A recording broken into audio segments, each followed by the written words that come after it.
नमस्कार. मी सौ संगीता प्रमोद जोशी, राहणार चिपळूण, जिल्हा रत्नागिरी. 45 ते 60 या वरिष्ठ वयोगटामध्ये मी मोडते आणि माझा विषय आहे सावरकर, एक वैश्विक नेता.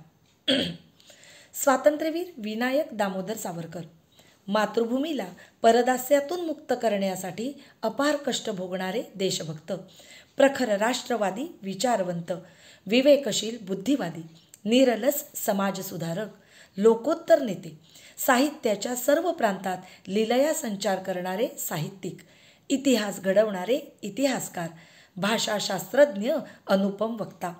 सावरकरांचे स्मरण करताच त्यांचे शतपैलू व्यक्तिमत्व आणि कर्तृत्व डोळ्यासमोर येते आणि स्वातंत्र्यवीर ही त्यांना लावण्यात येणारी उपाधी अगदीच अपुरी वाटू लागते.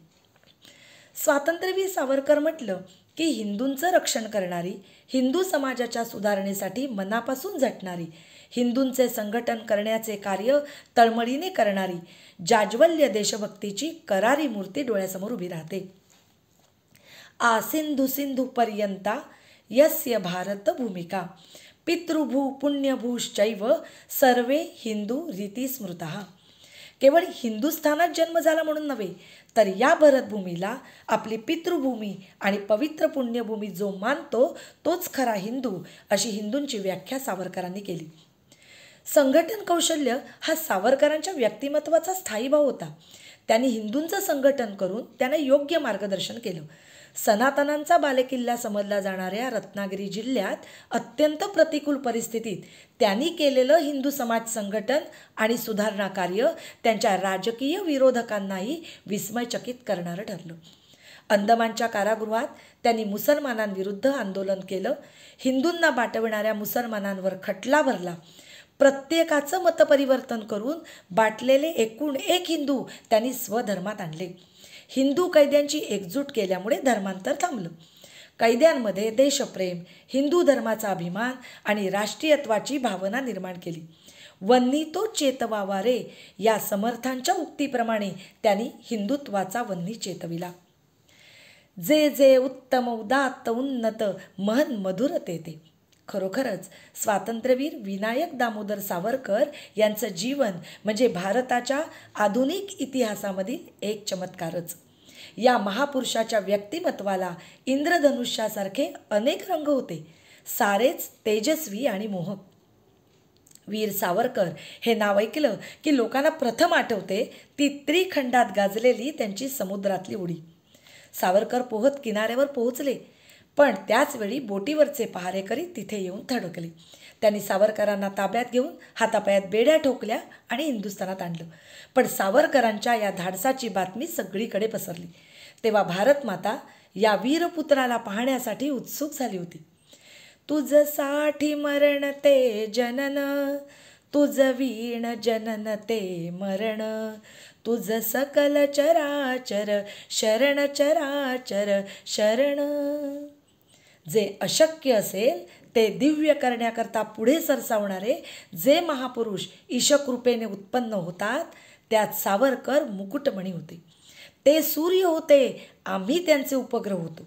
हे सावरकरांच्या क्रांतिकार्यातील सहकारी निरंजन पाल यांनी काढलेले गौरवोद्गार सावरकरांच्या लोहचुंबक व्यक्तिमत्वाची साक्ष देतात. सावरकरांनी मांडलेले भाषाशुद्धीचे विचार आजच्या काळातही महत्त्वाचे ठरतात. इंग्रजी काळाची गरज आहे हे लोकांच्या मनावर बिंबवलं गेलं होतं आणि तेच सावरकरांना मान्य नव्हतं. त्यांचा इंग्रजीला विरोध कधीही नव्हता. विरोध होता तो मराठी भाषेला दिल्या जात असलेल्या उपेक्षेला. त्यांचं असं म्हणणं होतं की आपल्या भाषेमध्ये शब्द उपलब्ध असताना दुसऱ्या भाषेचा आधार का घ्यावा. म्हणून त्यांनी आजच्या युवकांना मराठी साहित्याची गोडी लावली, मराठी भाषेचं महत्त्व पटवून दिलं. कवी म्हणून सावरकर कालिदासाहूनही श्रेष्ठ होते. महाकाव्य नावाचा काव्यप्रकार जो रचतो तो महाकवी. या अर्थाने कमला आणि गोमांतक ही महाकाव्य रचणारे सावरकरही महाकवी आहेत. वीर सावरकरांनी इतिहास घडवायला प्रारंभ केला तो अगदी कुमारवयात. सुरुवातीला मित्रमेळा नावाची संघटना स्थापन केली. पुढे मित्रमेळ्याचे रूपांतर करून अभिनव भारत नावाची जागतिक कीर्ती लाभलेली गुप्त क्रांतिकारक संघटना स्थापन केली.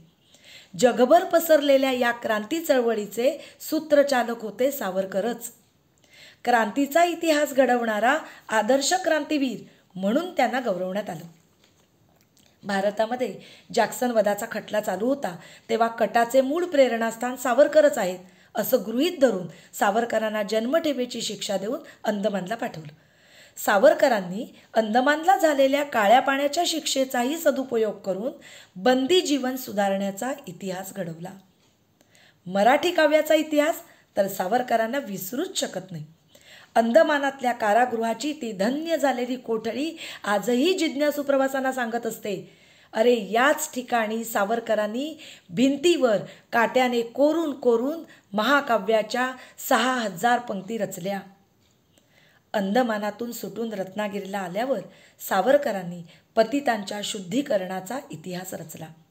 स्वेच्छेने किंवा जबरदस्तीने परधर्मात गेलेल्यांना पुन्हा हिंदू धर्मात आणण्याचं खूप महत्त्वाचं कार्य रत्नागिरीत सावरकरांनी धाडसाने पुढे चालवलं. मराठी भाषाशुद्धीच्या इतिहासात तर सावरकरांचा सिंहाचा वाटा आहे.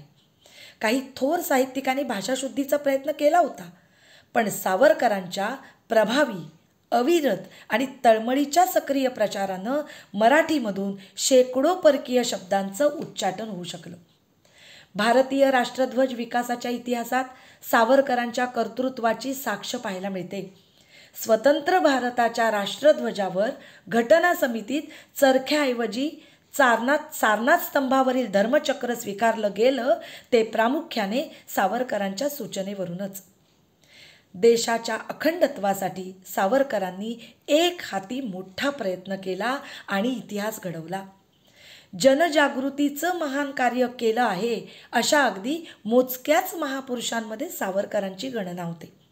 अशा प्रकारे विविध क्षेत्रामध्ये असा उज्ज्वल इतिहास घडवणाऱ्या या वैश्विक नेत्याला माझा मानाचा मुजरा.